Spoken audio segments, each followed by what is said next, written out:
መታሰቢያህን የሚያደርግ ኃጢአተኛ ሰው ንስሐ ለመግባት እያሰበ ሳለ ንስሐ ሳይገባ በድንገት ቢሞት እምርልሃለሁ። ስምህን የጠራ መታሰቢያህን ያደረገ መጽሐፈ ገድልህን የጻፈ ያነበበ የሰማ እስከ 15 ትውልድ ድረስ እምርልሃለሁ። እናትና አባቱ ሞተው ወደ ሲኦል ቢወርዱም ላንተ ስል ከሲኦል አወጣቸዋለሁ።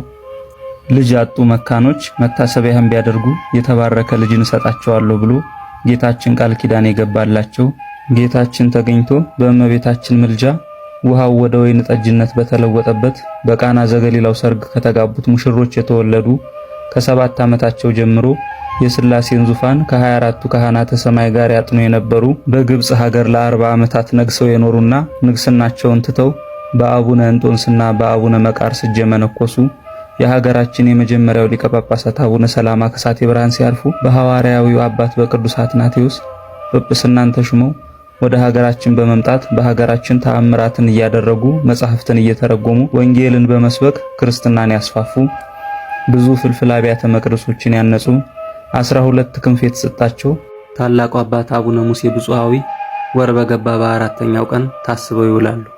ለእግዚአብሔር ምስጋና ይሁን። እኛንም በአቡነ ሙሴ ብፁዓዊ ጸሎት ይማረን ይቆየን።